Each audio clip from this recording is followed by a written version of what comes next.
দুই হাতে চক ধরে আঁকবো আমি বোর্ডে। দেখো আঁকা হয় কেমন করে। প্রথমে লিখো ভি, সুন্দর করে লিখো ভি। এইটা থেকে হয় দেখো কি, এইভাবে করো এম, রেখা দুটি সেম।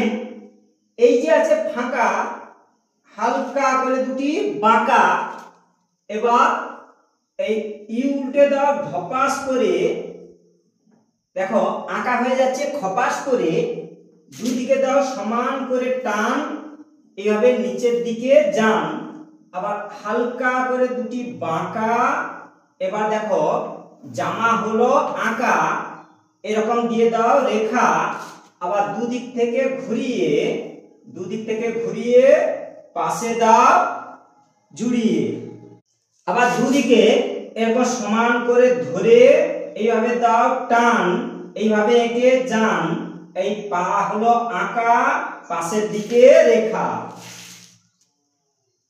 এরকম দিয়ে দাও দুদিক থেকে এই আঁকা বাঁকা রেখা। এই হয়ে গেল আঁকা।